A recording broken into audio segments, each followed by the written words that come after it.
Back in their rooms, Minsung starts guessing the ladies' jobs, and Gyudok joins in. Here are their thoughts.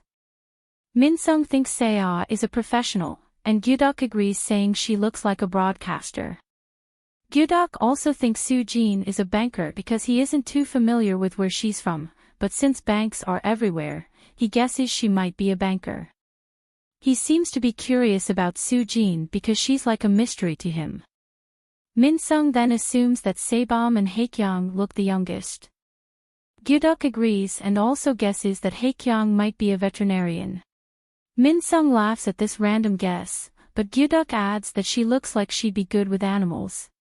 Meanwhile, in the ladies' room, Sebom and Seo are chatting. Sebom says she likes fun and interesting men because her ex was so boring. While they're talking, a message comes in.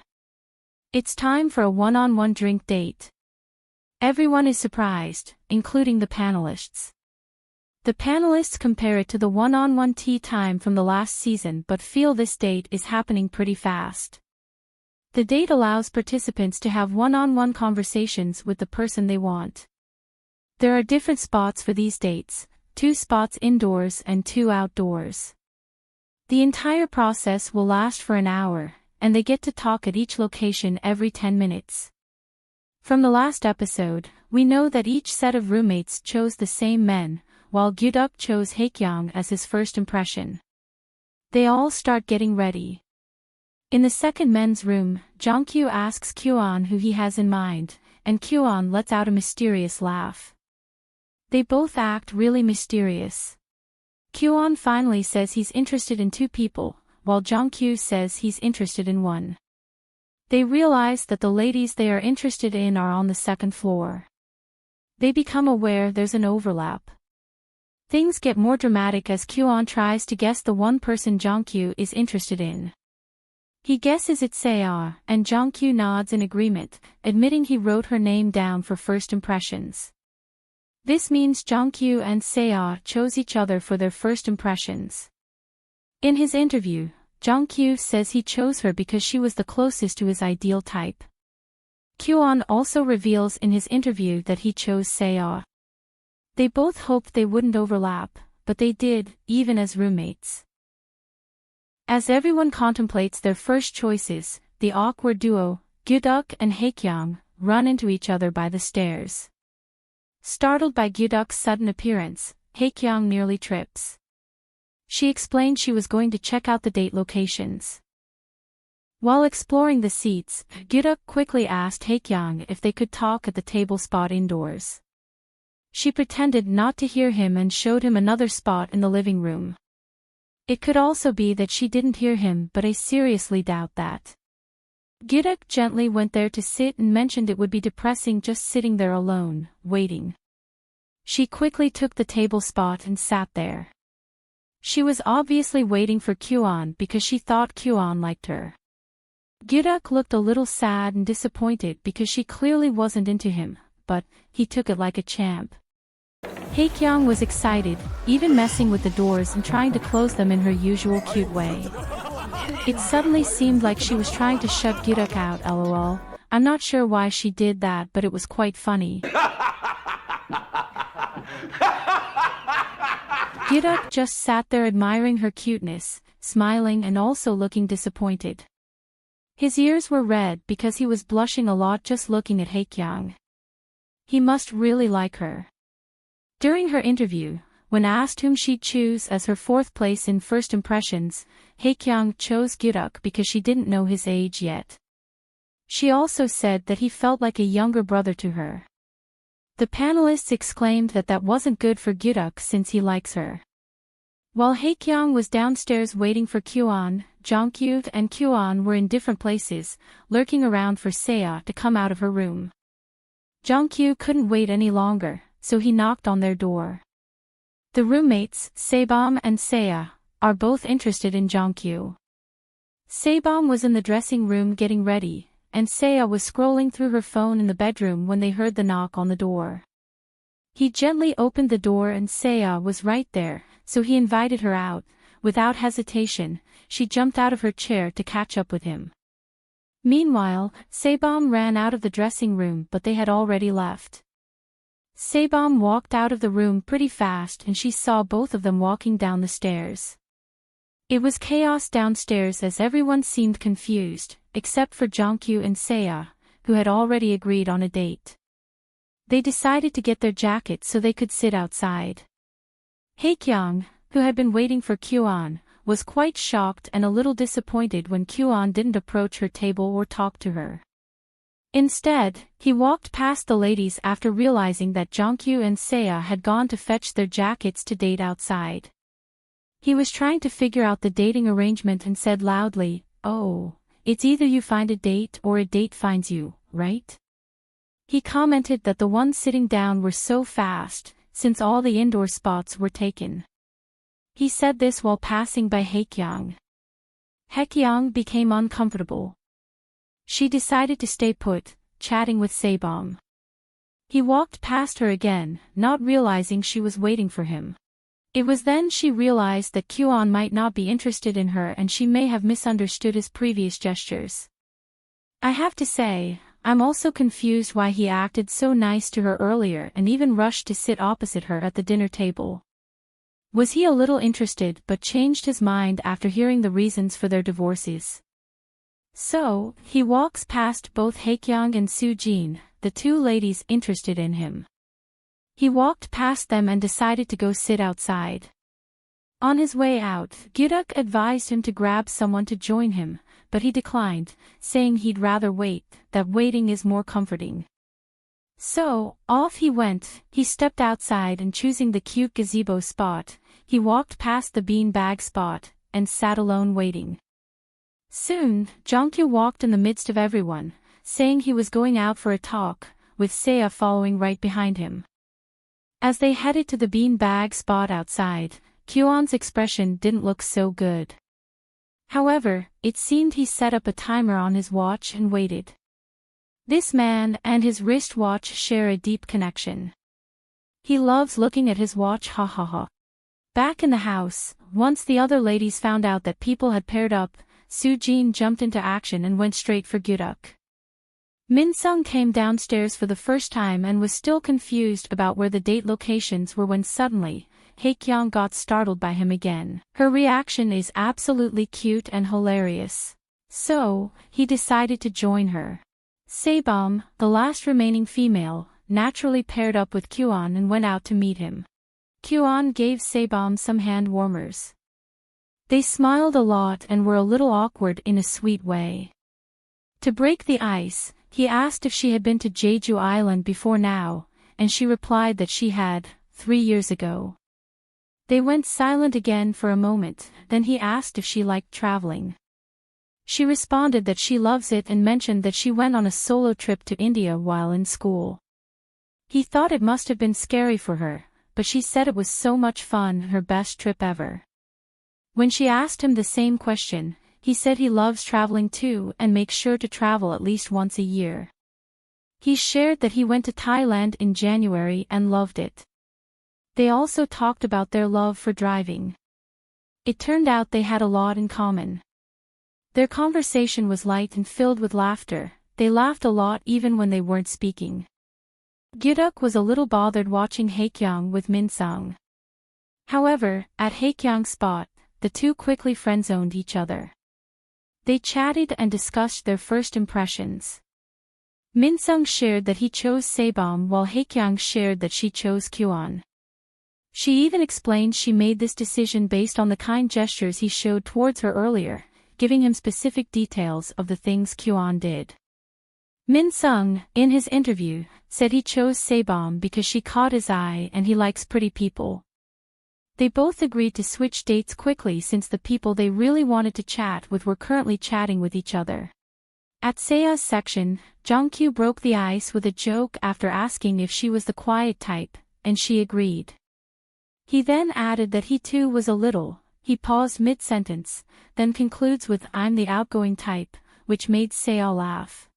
Seo then asked why he wanted to talk to her, and he immediately let her know that he wrote her name as his first impression because he was curious about her and wanted to get to know her more through conversation. She loved this and smiled. So far, Jongkyu has been playing the smartest game. He wasn't quick to reveal whom he was most attracted to with the men, and he was proactive in getting the lady he liked to chat with him first. Then suddenly, he asked her, "What should I do if the person I wrote down as my first impression doesn't show up?" Meaning, what if the person I'm interested in isn't interested in me?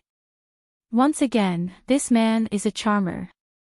He was being proactive, knowing that someone else was also interested in her. She smiled broadly, paused a bit, and then responded that she also wrote down his name as her first impression. My guy was so happy when he heard this. He gave a respectful handshake with a broad smile and told her thank you. She further explained that when she arrived, everyone seemed close already, but he made the most eye contact with her. So the feeling was mutual, folks. They both felt attracted to each other from their first meeting.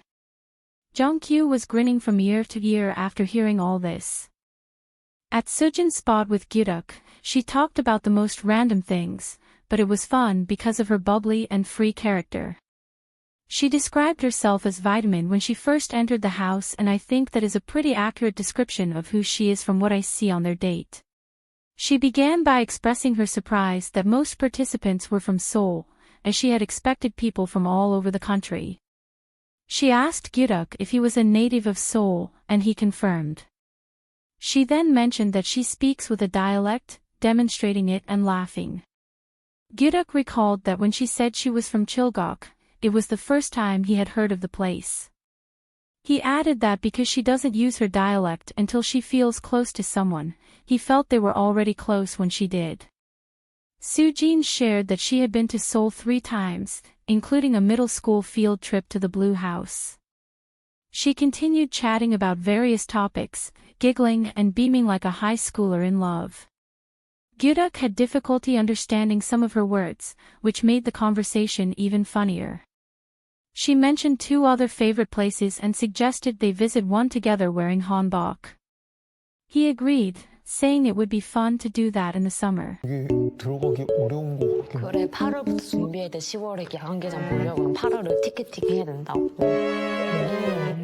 그리고 그거 크리스마스 때 그때는 그 백화점. Their conversation was pleasant and cute, but Gyudok's attention was divided.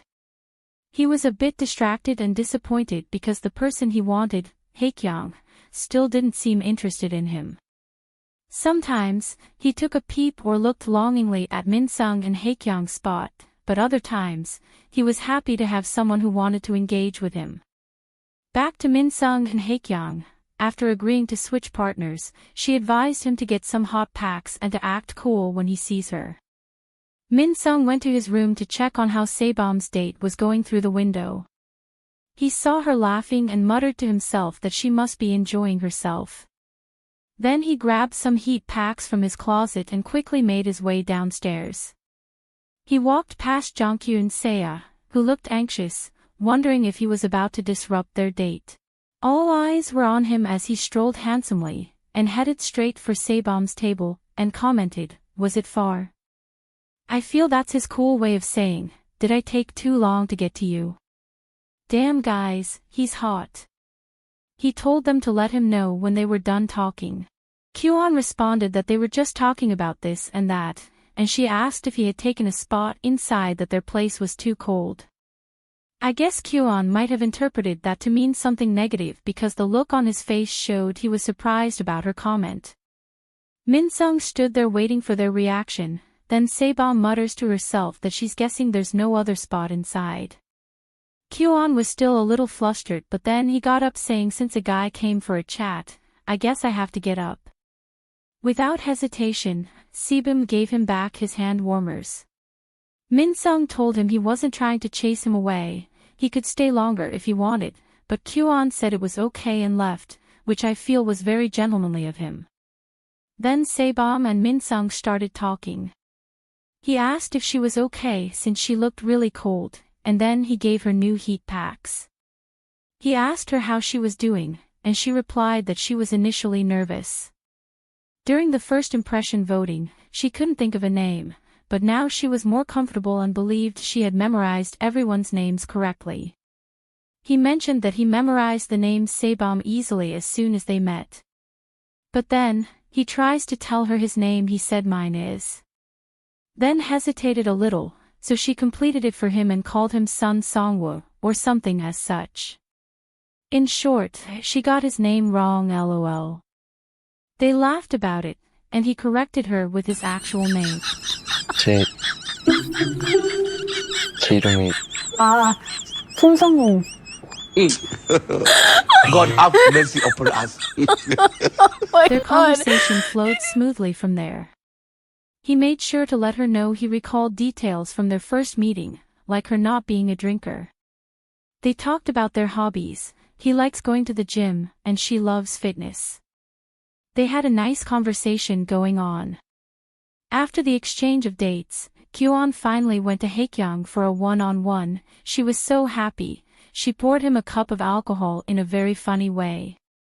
Almost in a ceremonious way, like she was pouring a drink for a prince. Everything about her at this point is cute, weird and funny. The first question he asked her was where she was from in Seoul. When she answered, it turned out to be a place he was very familiar with. He mentioned Water Park, a place in her area that he used to visit during his school days. She was surprised but also felt happy, because this made her feel connected with him.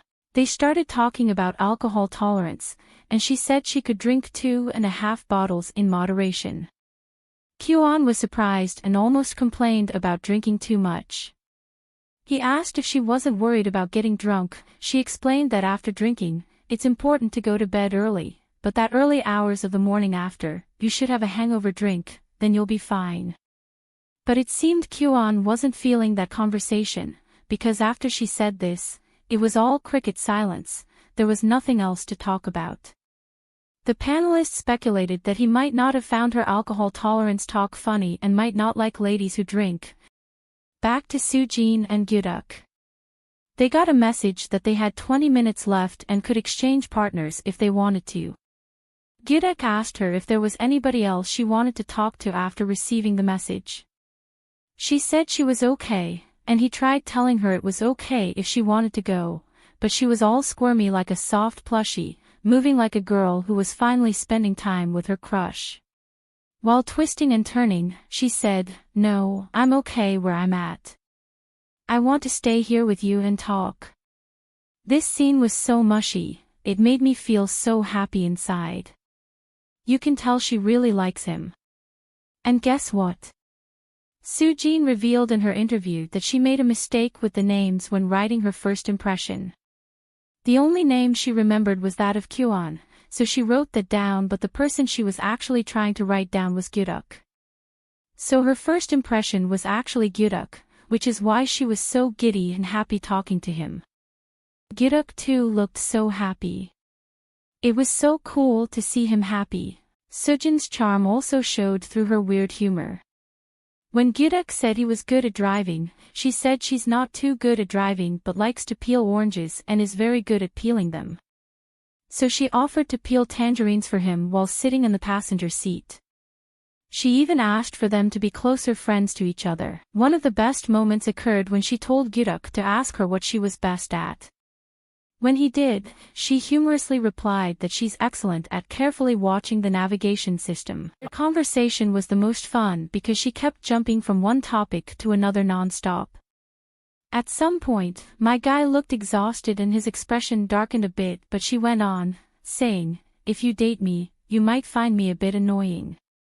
There are so many things I want to do. But do you speak English very well? You look like you speak English so well." My guy burst into laughter, his darkened expression gone in an instant. 혹시 영어 잘해요? 영어요? 영어 잘하게 생겨. Oh my god. She is a real vitamin pill. I have to say that I really love Soo-jin's bubbly personality. Her genuine interest in Gyuduk created a light-hearted and entertaining interaction. Despite Gyuduk's initial distraction and disappointment, Soo-jin's infectious energy manages to lift his spirits. This could lead to good chemistry and potential connection between them. It's nice that she was comfortable being herself, and her positive attitude can significantly impact her relationship with Gyuduk. When Saebom and Minsung received the message, they both agreed it was too cold outside, so they went back indoors to continue their conversation. When Kwon got the message, he asked Haekyung if there was anyone she would like to speak to. She said there was nobody, and then he asked her why and she was like, "There's no one available." She told him to go if he had someone he wanted to talk to. He told her he had one more person he still wanted to talk to. That he'll go and be right back when he's done. Without further hesitation, he grabbed his jacket and left, heading straight outside to Seo's spot. As soon as he got to them, he apologized for butting into their conversation and asked to have a moment to talk to Seo. They both remained glued to their seats, with eyes locked on Kwon, both glaring at him like he was speaking in a foreign language. Eventually, he retracted and said he could come back if they were still talking. Seo felt at ease after seeing that and asked if he could come back in 10 minutes. This was so funny and embarrassing. After watching this scene, my first thought was if I were Kwon, I'd never go back outside to talk to her. With his head bowed and a little shocked, Kwon walked back into the house, headed straight to the kitchen to sip some cold water, and then sat right by the dining table alone, checking his watch. This damn watch might end up being his date on the show, ha ha ha, just kidding guys. Outside, Seo tried to get affirmation from her love interest Jongkyu, by asking him if she did a good job by sending Kwon back. She asked him, "I did well, right?" He agreed and said yes, she did good. Wow, I am just speechless. If not because production vets these people thoroughly, I could have sworn that these two may have known each other already in the real world and had been longing for each other. It's so hard to understand how she can just zero in on Jongkyu so early on in the game and not give someone else a chance. By doing that, she's putting up a wall and setting some serious boundaries. It takes a level of confidence to be able to trust Jongkyu to that level for sure. I hope they'll make it till the end without drama. The panelists suggested this might be the most famous line for Season 5, "I did well, right?" They joked that Jongkyu is now the master of the game. As Kwon sat in the kitchen staring at his watch, Haekyung flew in. I now understand she flies when she walks because the way she skids when she's surprised kills me every time. Anyways, back to the recap, she met Kyeon in the kitchen and was surprised. She told him she was kicked out from her spot, ha ha ha, I'm guessing Minsung and Sebum needed to use it. When she asked why he was sitting alone when he said he needed to talk to someone else, he bitterly confessed that he was rejected, sighing a couple of times and admitting it wasn't easy. Haekyung tried to distract him with food, but he kept looking at his watch and glancing outside, wondering when Seo and Jongkyu would finish talking. Despite this, he continued conversing with Haekyung. Meanwhile, Seo and Jongkyu were waiting for Kwon to return outside. With only 5 minutes left, Seo assumed he didn't want to talk anymore. Jongkyu reassured her that her first impression was very good and that he was glad she viewed him positively. She also was commending him when she suddenly called him Oppa. I was like, wait a hot minute. They don't even know their ages yet. She must have really fallen for him. She appreciated the effort he put into calling her out to talk and expressed her gratitude for it. Back in the kitchen, Haekyung was engaging in conversation with Kwon. She asked him about his first impression vote, but he didn't want to answer. She told him she shared hers with Minsung, although she struggled to remember his name at first. Kwon helped her by saying Minsung's name. Then she suddenly drops a surprise. She said, I gave you my first impression vote. I just wanted you to know. He was surprised and thanked her. Haekyung coolly said that even if he didn't vote for her, it was okay and it didn't matter since it was just their first impressions. It was like a flash of realization dawned on him as he agreed with her, saying it's true, that most of the time, first impressions don't usually work out. I feel that was his subtle way of encouraging himself that his first impression doesn't have to be his or his opponent's final choices.